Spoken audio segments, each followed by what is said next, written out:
Assalamualaikum warahmatullahi wabarakatuh. Perkenalkan, saya Dina Amalia Anggraini dari Prodi Psikologi Islam Lokal 20B. Di sini saya akan mempresentasikan tugas dari mata kuliah kewarganegaraan dengan judul Demokrasi. Dosen pengampu, Bapak Muhammad Abdillah Ihsan, SPD, MA.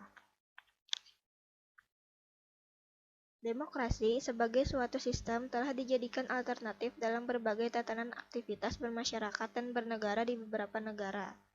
Pengertian demokrasi dapat dilihat dari tinjauan bahasa atau epistemologis dan istilah terminologis.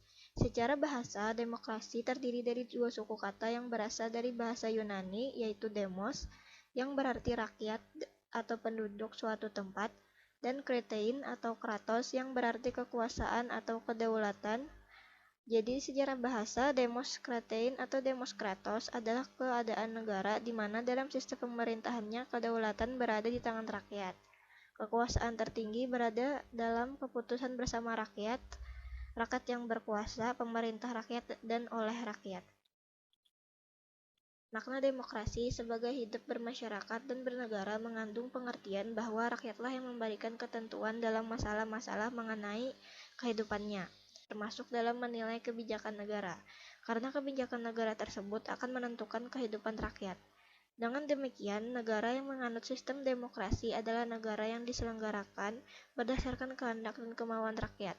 Dari sudut organisasi, demokrasi berarti pengorganisasian negara yang dilakukan oleh rakyat sendiri atau atas persetujuan rakyat karena kedaulatan berada di tangan rakyat. Macam-macam demokrasi. Demokrasi terbagi menjadi beberapa macam, yaitu berdasarkan fokus perhatiannya. Pertama, demokrasi formal merupakan demokrasi yang hanya berpusat di bidang politik tanpa meminimalkan adanya ketidakseimbangan dalam politik itu sendiri. Dua, demokrasi material merupakan demokrasi yang memiliki pusat di bidang ekonomi tanpa mengurangi ketidakseimbangan politik. Tiga, demokrasi gabungan merupakan demokrasi yang menjadi kombinasi antara demokrasi formal dan demokrasi material. B. Berdasarkan penyaluran kehendak rakyat. Satu, demokrasi langsung, yaitu demokrasi yang menyatakan masyarakat mengenai penentuan dan pemilihan keputusan negara, contohnya seperti pemilu.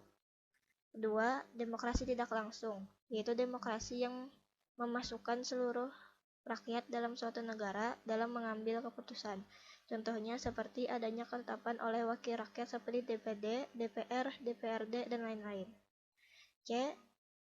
Demokrasi berdasarkan ideologinya. Pertama, demokrasi liberal. Ideologi demokrasi liberal yang berlandaskan pada kebebasan individu dan negara harus memberikan perlindungan terhadap hak-hak individu pada warga negaranya. Kedua, demokrasi sosial, yaitu ideologi demokrasi yang berlandaskan komunalisme rakyat suatu negara. Kepentingan umum lebih diutamakan daripada kepentingan individu. Tiga, demokrasi Pancasila. Ideologi demokrasi yang berlandaskan akan nilai-nilai Pancasila. Ciri-ciri demokrasi. 1. Keputusan pemerintah untuk seluruh rakyat. Keputusan yang diambil hendaknya berdasarkan kepentingan seluruh warga negara, bukannya atas dasar mementingkan suatu kelompok. Hal ini agar mencegah terjadinya tindakan korupsi, kolusi, dan nepotisme dalam masyarakat. 2. Menjalankan konstitusi. Segala hal yang berhubungan dengan kehendak, kekuasaan, ataupun kepentingan rakyat yang telah disusun dan juga dicatat di dalam undang-undang suatu negara, di mana hukum harus berlaku secara adil bagi seluruh warga negara. 3. Adanya perwakilan rakyat. Memiliki perwakilan di mana ketika mengelola sebuah kepentingan dalam negara, kedaulatan dan kekuasaan rakyat sendiri yang telah terwakili oleh orang yang dipilih dan ditentukan oleh rakyat sendiri. Di Indonesia dinamakan Dewan Perwakilan Rakyat atau DPR. 4. Adanya sistem kepartaian.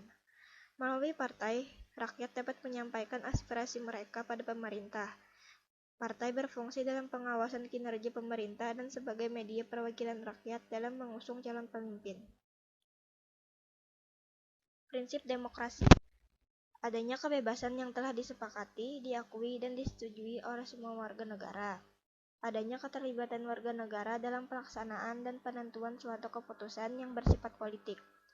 pemilihan yang bebas, adil, dan jujur, adanya keadilan dan kesetaraan bagi seluruh warga negara. Setiap warga negara memiliki kesamaan dan kesetaraan dalam praktik politik dan di mata hukum. Negara berlandaskan konstitusi. Bebas berpendapat dan berserikat, adanya pergantian pemerintah, adanya jaminan hak asasi manusia atau HAM, dan adanya kebebasan pers. Demokrasi yang diterapkan di suatu negara memiliki kekurangan dan kelebihan juga. Berikut beberapa penjelasan yang terkait dengan kekurangan dan kelebihan demokrasi yang dapat dijadikan bahan pertimbangan. Kelebihan demokrasi. 1. Adanya kesamaan hak yang mengakibatkan warga negara diperbolehkan untuk mengambil peran dalam politik. 2. Menetapkan suatu kekuasaan berdasarkan keputusan masyarakat. 3. Sistem demokrasi bisa menghindari monopoli kekuasaan di tangan penguasa. Kekurangan sistem demokrasi. Pertama, kepercayaan rakyat akan pemerintah mudah goyah karena berbagai dampak yang negatif seperti media tidak memiliki sifat objektif atau kecenderungan subjektif atas berita dan informasi tertentu. 2. Kebijakan tentang kesamaan hak kerap dinilai tidak adil karena setiap orang memiliki pemahaman politik yang berbeda-beda. 3. Kefokusan pemerintahan yang tengah menjabat jadi berkurang disebabkan mendekati pemilihan umum yang akan datang. Penyalahgunaan demokrasi. Monai politik. Penyalahgunaan demokrasi ini masih tergolong baru, namun prosesnya berlangsung terus-menerus. Cara ini biasanya diaplikasikan pada kalangan yang sedang kekurangan uang. Mereka akan menjadi sasaran bagi kalangan yang mempunyai kepentingan. Contoh seperti ada seorang calon pemimpin yang memberikan uang atau kebutuhan lainnya dengan tujuan membeli suara rakyat tersebut. Intimidasi. Intimidasi adalah metode yang sangat berbahaya dan mengancam jika diterapkan. Intimidasi juga bertentangan dengan asas demokrasi. Contoh intimidasi, ada suatu kelompok dari calon pemimpin mengancam masyarakat agar mereka bersedia memberikan suara mereka pada calon pemimpin tersebut. Black campaign atau kampanye negatif. Penyebab muncul kampanye ini dikarenakan kurangnya interaksi calon pemimpin dengan masyarakat. Hal ini menyebabkan kurangnya pemahaman masyarakat akan pentingnya media informasi, sehingga mereka hanya bersikap patuh terhadap orang-orang yang ada di sekitar mereka. Kampanye ini dapat menyebabkan fitnah dari daerah tertentu dan dapat memunculkan isu-isu yang mampu menjatuhkan lawan calon pemimpin. Penerapan demokrasi tidak hanya sebatas di bidang politik saja. Justru sebaliknya, penerapan demokrasi sebenarnya sangat luas dan dapat didapatkan dalam berbagai kegiatan sehari-hari dan di sekitar kita. Penerapan sistem demokrasi dalam keluarga. Penerapan sistem demokrasi dalam ruang lingkup keluarga tentunya perlu disesuaikan dengan kebutuhan, kebiasaan, dan kondisi keluarga tersebut. Contoh penerapan demokrasi dalam lingkup keluarga. Seluruh anggota keluarga mempunyai kewajiban untuk menerapkan keadilan tanpa adanya pilih kasih. Seluruh anggota keluarga mempunyai hak berkesempatan untuk menyampaikan kritikan dan saran. Seluruh anggota keluarga berkewajiban untuk menjalankan tugas mereka. Seluruh anggota keluarga berkewajiban untuk saling menyayangi dan menghormati satu sama lain.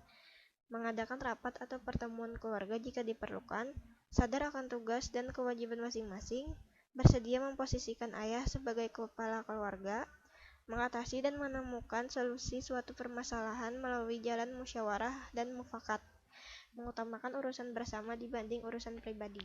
Selain itu, penerapan sistem demokrasi dalam masyarakat juga sering kita temui. Contohnya, saling melindungi, saling bantu-membantu, dan menjaga kedamaian di lingkungan masyarakat. Saling bekerja sama dalam menyampaikan suatu gagasan untuk kepentingan masyarakat, saling menghargai pendapat orang lain, dapat mengemukakan pendapat dan kritikan demi kesejahteraan bersama, dapat mengelola dana bersama yang ada dengan baik dan benar, berusaha mencari solusi akan permasalahan tertentu dengan cara yang mufakat, berperan aktif dalam membayar iuran bersama. Maafkan, Assalamualaikum warahmatullahi wabarakatuh.